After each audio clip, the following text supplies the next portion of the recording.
क्योंकि 2 साल लगभग पूरे हो रहे हैं मोदी सरकार को, तो क्या इन 2 सालों में मोदी सरकार ने जो वादे किए वो पूरे किए? हमने आपके सामने 4 योजनाओं का रिपोर्ट कार्ड रखा है, आपके सामने 2 और योजनाओं का रिपोर्ट कार्ड रखते हैं, जनधन और स्टार्टअप इंडिया। ये रिपोर्ट देखिए, उसके बाद बात करते हैं एक्सपर्ट से। 6,000 से अधिक प्रविष्टियां। प्रधानमंत्री ने 28 अगस्त 2014 को प्रधानमंत्री जनधन योजना की शुरुआत की थी। जनधन के बारे में कहा जाता है कि ये मोदी सरकार की सबसे सफल योजनाओं में शामिल की जा सकती है। 27 अप्रैल को 21 करोड़ 68 लाख अकाउंट खोले गए। 27 अप्रैल 2016 तक इन खातों में कुल रकम 36,795 करोड़ थी। इसी के साथ प्रधानमंत्री मुद्रा योजना की भी शुरुआत की गई, जिसके तहत 10 लाख तक का लोन मिलता है। अभी तक इस योजना के तहत कुल 1.22 लाख करोड़ रुपए का वितरण किया जा चुका है। लोगों को बैंकिंग सिस्टम में लाने के लिए जनधन योजना काफी सफल रही है। वहीं जनधन से जोड़ते हुए सरकार की सुरक्षा बीमा योजना, जीवन ज्योति बीमा योजना भी काफी सफल रही। डीबीटीएल से सरकार को 14,672 करोड़ की बचत हुई है। मोदी सरकार की सफल योजनाओं में से ये योजना पहले नंबर पर है। वहीं जनधन या बैंकिंग सिस्टम में सुधार के लिए सरकार ने 16 जनवरी 2016 को स्टार्टअप योजना को लॉन्च किया था, जिसे स्टार्टअप की दुनिया ने हाथों हाथ लिया। 31 मार्च 2016 को डीआईपीपी ने स्टार्टअप रजिस्ट्रेशन के लिए मोबाइल ऐप और पोर्टल को लॉन्च किया है। हालांकि इन सुधारों का स्वागत हो रहा है, लेकिन माना जा रहा है कि हालात अभी नहीं बदले हैं। सबसे पहला ये पॉइंट था कि मैं एक ऐसे अनजान सीए के पास जाऊं जो स्टार्टअप्स के बारे में जानता है या जानती है, क्या उनको मालूम होगा इस पॉलिसी के बारे में, एज अपोज टू कि फैमिली सीए जो मैंने उनको कभी किसी स्टार्टअप इवेंट पे नहीं देखा है। सो ये एक डिलेमा आ गया था कि क्या ये इन्फॉर्मेशन सारे सीएस के पास है स्टार्टअप्स के बारे में या नहीं। Second point, obviously tax exemption एक पॉइंट है जो आपको कुछ सालों के लिए टैक्स नहीं पे करना होगा, जो बहुत ही अमेजिंग चीज़ है। बट अगेन वो अप्रैल के बाद करना था। अब मुझे अगेन नहीं मालूम कि क्या मेरे सीए को पता है कि मेरे को वो सारे लाभ मिल सकते हैं या नहीं। सरकार ने स्टार्टअप के लिए मुद्रा योजना का ऐलान किया है, लेकिन स्टार्टअप कंपनियों का कहना है कि उन्हें सरकार की फंडिंग प्रोसेस की जानकारी नहीं है। इसमें कुछ फंड वगैरह मिल सके, उसके जो क्राइटेरिया हैं, जैसे फॉर एग्जांपल एक क्राइटेरिया है कि आप फंडेड होने चाहिए। अगर आप फंडेड हो तो आपको गवर्नमेंट से ग्रांट क्यों चाहिए? That means you have proven revenue model, right. अगर आपने मेरे को पहले दिन से बोल दिया कि पैसा कमाओ, तो पैसा तो सब्जी वाला कमा सकता है। कोई कन्वेंशनल बिजनेस आप करेंगे, पैसा आप अगले साल कमा सकते हैं। बट अगर आप स्टार्टअप कह रहे हैं तो स्टार्टअप के साथ इनोवेशन इनबिल्ट है, और जब इनोवेशन इनबिल्ट है उसका जेस्टेशन पीरियड थोड़ा ज़्यादा होगा। एंड एंटरप्रेन्योर्स को सपोर्ट उस जेस्टेशन पीरियड में चाहिए, ना कि उसके बाद। पॉलिसी बनाना और उसे एनफोर्स करना अलग अलग चीज है। सरकार ने क्रेडिट गारंटी फंड की भी घोषणा की थी। इन फंड्स को पाने के लिए आपका स्टार्टअप पहले ही फंडेड होना चाहिए। ऐसे में आपके स्टार्टअप को इस फंड की क्या जरूरत पड़ेगी, ये एक बड़ा सवाल है। ब्यूरो रिपोर्ट, जी मीडिया। और मैं अब इस पर बात करूंगा अपने एक्सपर्ट से। देवेंद्र शर्मा मेरे साथ हैं, मदन सबनवीश मेरे साथ हैं, इनसे बात करूंगा। लेकिन आलोक, सबसे पहले मैं आपके पास आऊंगा। जल्दी से बताइए, जनधन योजना को लेकर क्या कहती है ब्यूरोक्रेसी? सरकार तो बड़े बड़े दावे करती है, लेकिन सच्चाई क्या? आपके पास ग्राउंड जीरो रिपोर्ट क्या जनधन योजना की? जल्दी से। बिल्कुल, देखिए, एक कह सकते हैं कि जनधन को लेकर एक बेस तैयार हो गया, क्योंकि 21.5 करोड़ जो खाते हैं, एक तरह से एक बेस उन्होंने तैयार कर दिया है। लेकिन उसका इंप्लीमेंटेशन आखिर उस खातों का करेंगे क्या? क्योंकि जीरो बैलेंस बहुत ज्यादा अकाउंट है और उसको मेंटेन करना किसी भी एक गरीब मजदूर के बस की बात नहीं है। तो ऐसे में उस खाते में पैसे जाएं और किन तरीके से पैसे जाएं, ये सरकार को देखना होगा। अब इंप्लीमेंटेशन का समय है, तो ये सारी चीजें हैं जो ये सरकार को देखना होगा कि इन खातों से कैसे सरकार की जो सोच है वो उन लोगों तक पहुंचे, उन लोगों तक एड्रेस कर पाए सरकार, जिसके लिए जनधन खाते खोले गए। देवेंद्र शर्मा, मैं आपके पास आऊंगा, क्योंकि आप रूरल इकोनॉमी को लेकर काफी काम करते हैं, और रूरल इकोनॉमी में कहा गया था कि ये इस अंतिम पंक्ति में बैठे व्यक्ति को बैंकिंग सिस्टम से जोड़ने के लिए और फाइनेंशियल इंक्लूजन के लिए जनधन योजना बहुत कामयाब रही है। 2 साल में क्या आपको ये योजना वैसी कामयाब दिखी जैसे सरकार दावे करती है, या आपका व्यू कुछ अलग है? देखिए, पहले तो मुझे लगता है कि हमें ये समझना जरूरी है कि जनधन योजना मतलब है कि हर एक के पास बैंक अकाउंट हो, वो बैंकिंग सिस्टम के साथ जुड़ा रहे। ये इंपॉर्टेंट चीज़ है और ये अच्छा कदम उठाया गया है सरकार द्वारा। लेकिन ये मान के चलना कि सर इस जनधन से अकाउंट खोलने से जो गरीब आदमी है उसकी इनकम बढ़ जाएगी, मुझे लगता है ये कहीं पर हमारी सोच में कहीं गलती है। अगर ऐसे ही होता तो मुझे लगता है कि शहर में तो सबके पास अकाउंट्स हैं, तो उनको तो साथ में पे कमीशन की जरूरत नहीं होनी चाहिए थी।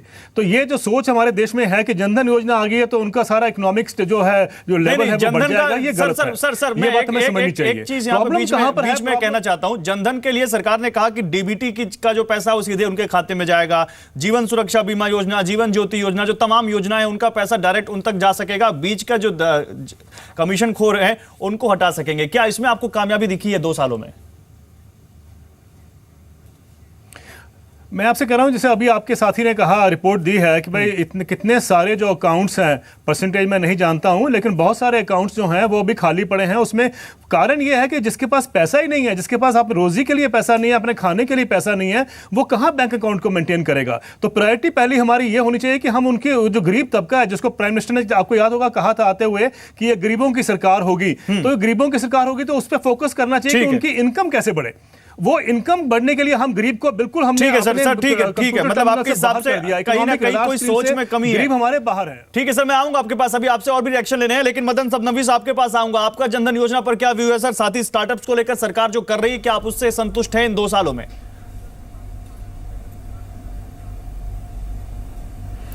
ना, अगर हम गवर्नमेंट का कोई भी स्कीम का इवैल्यूएट करना है, I think we have to distinguish between what the government is doing और उनका इम्पैक्ट क्या है। जबकि government is considered to be an enabler of reforms, so जो गवर्नमेंट ने किया है that is very very praiseworthy. But the other part, I think I'll agree with the other speakers also that ये जनधन जो आप बोल रहे हैं, there are lots of zero balance accounts और in a lots of ways no ये substitute किया है जो पोस्ट ऑफिस सेविंग्स अकाउंट्स है। जैसे कि ये नरेगा पेमेंट्स पहले तो post office deposit, post office account में जा रहे थे, now they going into the Jan Dhan account. But I think to expect that it's going to change the complexion of people's lives, I think is a bit far-fetched.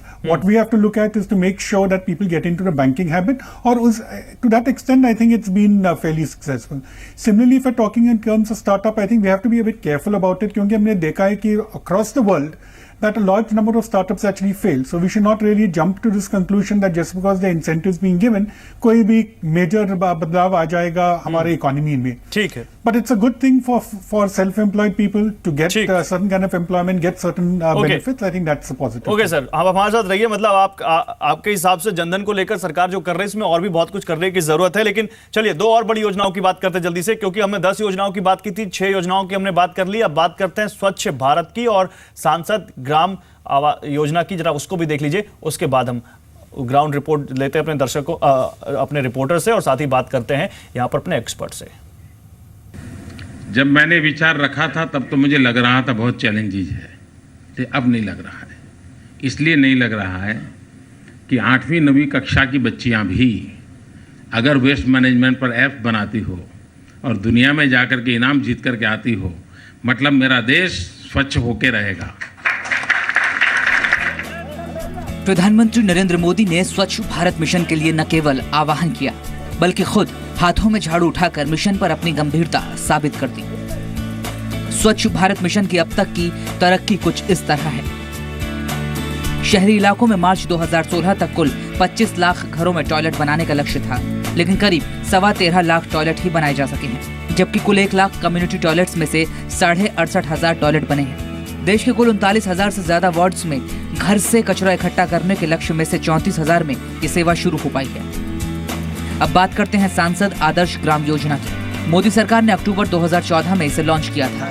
हर एक सांसद को एक गांव गोद लेना था।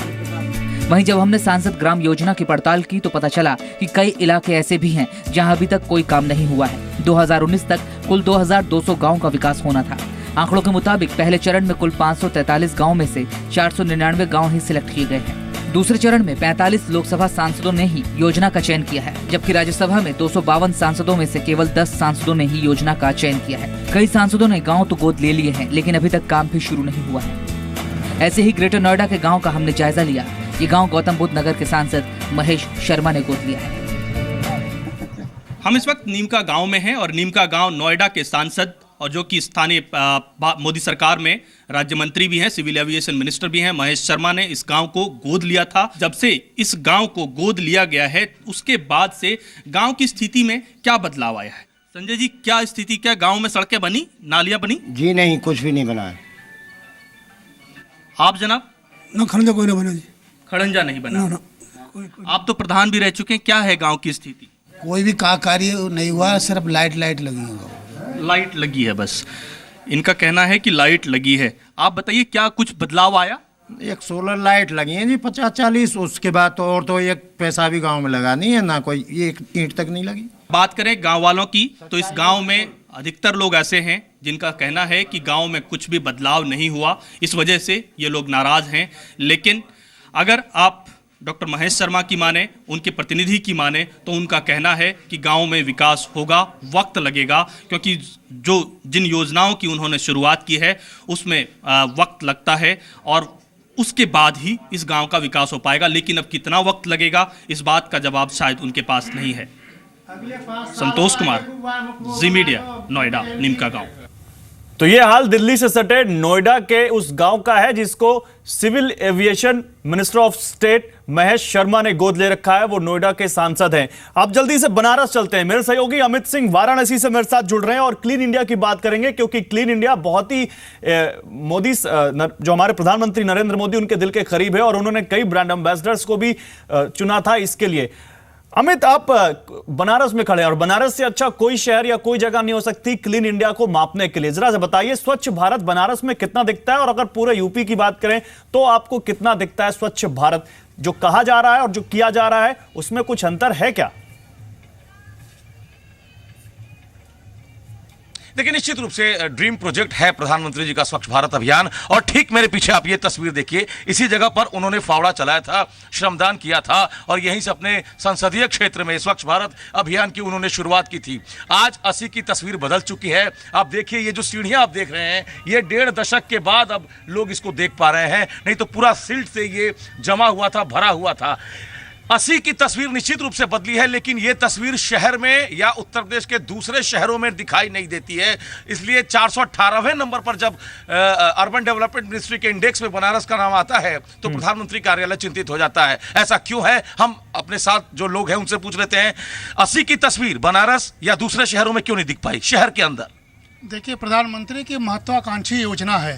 प्रधानमंत्री के एक आह्वान पर जब 1.25 करोड़ लोग अपना गैस की एलपीजी गिव अप कर सकते हैं, तो क्या ये अपनी गंदी आदत नहीं छोड़ सकते हैं? कहीं न कहीं स्थानीय प्रशासन, कहीं न कहीं राज्य सरकार, कहीं न कहीं प्रशासनिक अमला भी इसके लिए जिम्मेदार है। मुझे बताइए, आप तो यहाँ के पार्षद हैं, मुझे ये बताइए कि प्रधानमंत्री जी ने इतना ताकत लगा दिया, इतना उन्होंने अपना सामर्थ्य दिखाया, बावजूद इसके बनारस 418वें नंबर पर रहता है, क्यों?